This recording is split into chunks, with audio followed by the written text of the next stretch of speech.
your search is over. Again. Well, again. And in this video, we are going to be covering another top 27 best PC games. And if you haven't watched our first best PC games list, then I'm pretty sure you did, I'm gonna be including it in the link right here or in the description down below. As always, every single game will be available right here in the timestamps or in the description down below. So let's not waste your time and start with number 1, which is pretty weird game to play because this is literally a walking simulator and it is Stanley Parable. Stanley Parable is one of the walking simulators, which is pretty weird and it's at the same time pretty fun to play because the only thing that you do in this game is walk, and when you walk, every single time you do or you make choices, every single thing is narrated for you no matter what you do, and you cannot escape this disembodied narrator anywhere, which makes this game pretty fun and pretty amazing experience, especially with its multiple replayability. But if you want walking simulator with purpose, and the purpose is destruction, there's always Teardown. Teardown is one of the best destruction simulators out there that allows you to destroy practically everything in the most creative ways possible. While technically being a heist game, this game also has a bunch of different other modes and mods that allows you to, well, play in whatever destruction sandbox simulator way that you want. So if the destruction is your purpose, Teardown is the way to go. But if destruction is collateral damage for you in battles,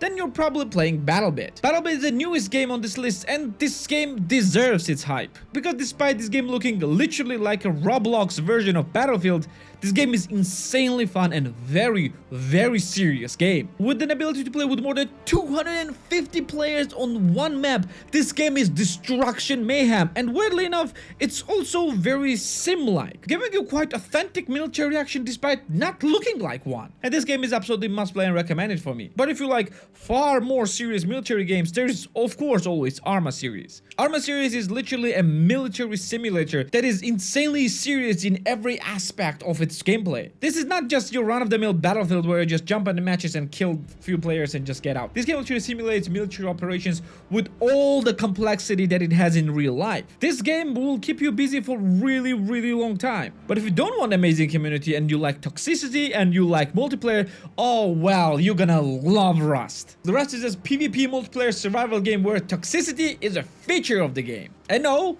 I don't tell it sarcastically, it's literally what it is. And it makes it fun, of course, if you like things like that. You start with literally naked men with a rock and end up as the leader of the huge PvP clan, if you dare and if you can. This game is insanely fun if toxicity and constant loss and, well, starting all over again is fun for you. But don't get me wrong, this game is actually really fun. But if you just want a serious survival game that is as feature-packed with features as possible, then there is Project Zomboid. In Project Zomboid, you are surviving in a zombie apocalypse, but the game is actually focusing more on realism. Despite the game looking very simplistic and very old school, this game is incredibly modern and packed with features. And in this game, just like probably in a regular zombie apocalypse that will hopefully never happen, you'll most likely not survive. Because this game is impossible to beat, and that's the whole beauty of the game. But if you like isometric games like that and want more story that you can actually follow, there's always Disco Elysium. Disco Elysium is an amazing detective story that is focusing more on physical and psychological characteristics of its, well, characters. Unlock the mysteries of the murders and find yourself on a path doing that. This Elysium is an amazing game that is must play for every PC gamer, so yeah, I highly recommend it. Another must play game for PC gamers that is also much more simplistic is Binding of Isaac. It's literally a bullet hell where you just need to survive into different situations, and this game is practically never ending. And you're gonna go through more and more challenging and more grotesque enemies and creatures that you will see on your way to, well, top or bottom, depending on how you look at the game. Then, despite this game being incredibly simplistic, it's pretty complex and challenging for many. And speaking of simplistic, there is no game more simplistic than Undertale, and also being simultaneously most overrated and most underrated game on this list. In this game, you're going into realm of monsters underground, and you're battling different monsters, and battling is literally just a bullet hell and avoiding attacks from your enemies. What's most important in this game is how you choose to battle those enemies. You can avoid fighting them, or you can destroy them all, or you can even befriend them. And this choice that this game is giving you is one of the best features of the game, and what makes it must play. And speaking of choice, if you like stories where you are dictating where a story will go,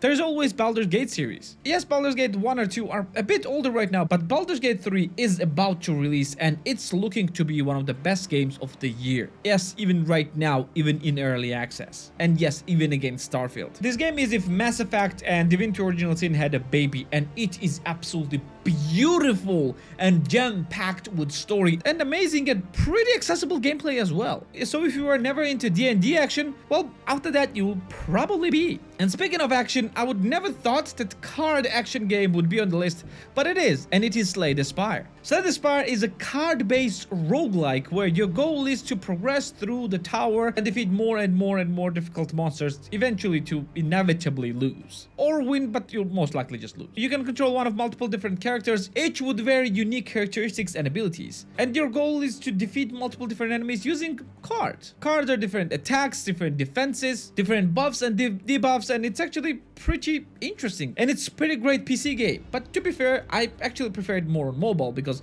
yeah, it plays pretty well on touchscreen. But it's still PC first game. And speaking of PC first games, you cannot have a list of best PC games without an OG PC shooter, which is still playable pretty well today, and it's Half-Life series. Half-Life series is one of the OG PC story-driven shooters. And yes, despite first game being pretty old and second game is becoming a little bit outdated, there is always Black Mesa if you want to play an original game but a bit updated for the modern gamers. Half-Life is an amazing game series, and everyone who is calling himself a PC gamer must play it. And it's same for its, well, kind of like a child, and the game that came from it becoming the biggest shooters ever in the world. It is CSGO. CSGO does not require an introduction. If you haven't heard of CSGO, that means that you have not played games ever in your life. CSGO, or Counter-Strike Global Offensive, is the biggest multiplayer competitive shooter in the world right now, and it's also biggest esports today, and probably for the years to come. And since it became free, it is must try at least for everyone. But if you like something less serious and something like Overwatch-like, but OG Overwatch-like, there is also TF2 or Team Fortress 2. Team Fortress 2 was a class-based multiplayer shooter way before even Overwatch was conceived. I'm not even talking about Valorant or any other things. And despite being very old game, this game is still kicking and is full of players. It's also full of hackers, but it's the same for every multiplayer shooter game today. And because of game's very unique style, this game still holds up very well for today's graphics. But continuing with the shooters, if you prefer more co-op shooter and you want to just go through the hordes of zombies, well, you know that there is also Left 4 Dead 1 and 2. And despite being very old,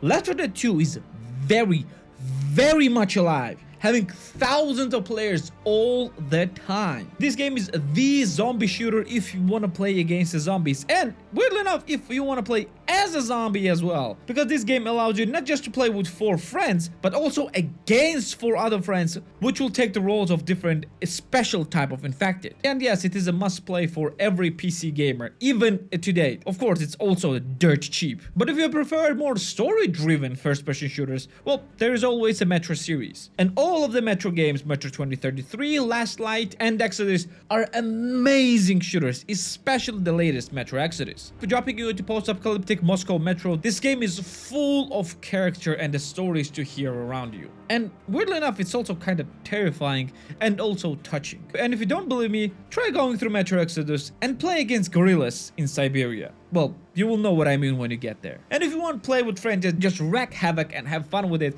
well, there is of course Deep Rock Galactic. In Deep Rock Galactic, you're playing as a futuristic dwarves, and your goal is to mine different resources on this alien bug-infested planet. You go underground, find different resources, mine those different resources, while also fighting against hordes and hordes of enemies. Every single time the map will be different because it's procedurally generated, entire map is actually destructible, and every single time you're gonna see different enemies and coming from all the different sides, which makes this game incredibly replayable and very fun gameplay, because every single time you will be playing also with different classes. Game is fun, engaging, and of course it's very fun when just playing just in regular lobbies and having fun with your friends, because yeah, this game has fun even outside of its main gameplay loop as well. And speaking of playing with friends, there's also Warframe. Yes, many people have been burned out with Warframe, but doesn't mean that it's a bad game. It means that this game is huge and full with content, and also being a free-to-play game, even allowing you to trade with other people for the paid currencies, practically allowing you to play entire game for absolutely free. This game is huge phenomena, and with its movement, combat, and Warframe systems, this game is must try for every PC gamer. Well, especially because it's absolutely free. And if you like being Space Ninja, well, you probably like being in space as well. And what's better way to being in space than with Everspace? Everspace 1 and Everspace 2 are amazing space games, while first game being a space roguelike, and the second game being a space RPG. Both games give you an incredible space action, while also being very arcadey and very easy to get into and pretty hard to master as well. And if you like looter shooters as well, the second game is actually Looter Shooter 2, where you actually can have different chips and also outfit them with a bunch of different equipment in order to cater it to your own playstyle. Plus, with an amazing story, this game is pretty cool as well. But if you like something bigger in scope, there is always Sins of Solar Empire. Sins of Solar Empire is one of the most popular space strategy games, allowing you to conquer different star systems and allowing you to play this alone or with your friends. The game has been out for a while and stood test of time, especially because it's being modded through the sky. So if you like the game that is pretty easy to get into but also pretty hard to master and is also full of mods, well, this is the game for you. But now let's get to the ground and to the past and play with some mythological creatures with Age of Mythology. Age of Mythology is something similar to Age of Empires, but in a mythological setting of ancient Greece, Egypt, and Scandinavia. Yes, despite these nations never really interacting with each other, not on their peak,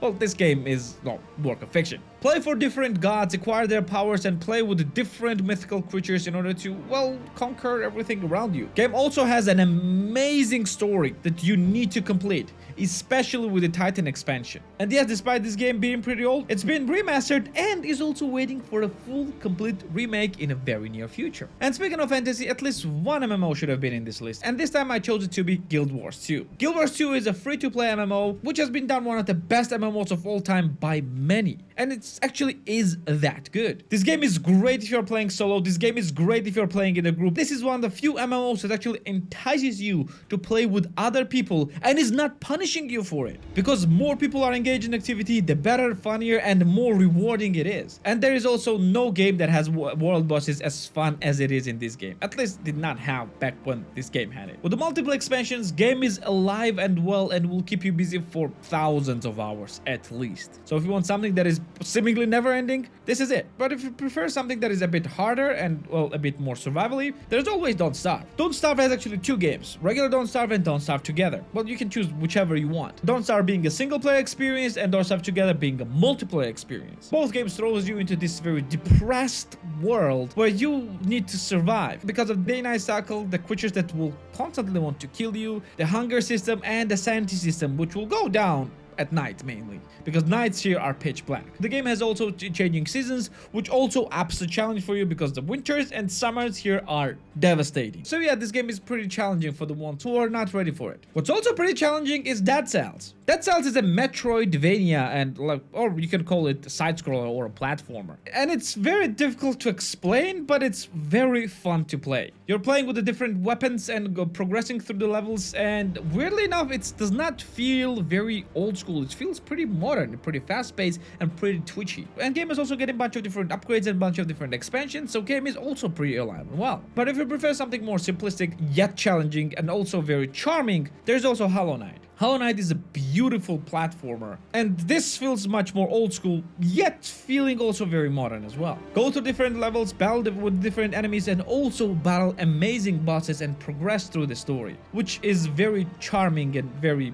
relaxing and also very touching. And also having an amazingly beautiful soundtrack that I even listen outside of the game. Game is happening in the darkness and underground, but if you prefer something different, like underwater, there's also Subnautica. Subnautica is one of the best single-player survival games out there, because unlike the most other survival games, this game actually gives you direction and the story to follow, because everything that you do for the survival in this game actually has a purpose, and the purpose is kind of to go deeper and deeper and deeper underwater, and man, it is a terrifying sometimes. Game is incredibly beautiful, incredibly deep, and well, pretty touching with the story as well. And this is the story that every PC gamer should experience. And another game that every PC gamer should experience and probably have experienced that I made a mistake not including previous list and must include in this one is, of course, Minecraft. There is no best PC games list without Minecraft. Despite most having love-hate relationship with this game, no one can deny how big of an influence this game had on an entire gaming industry.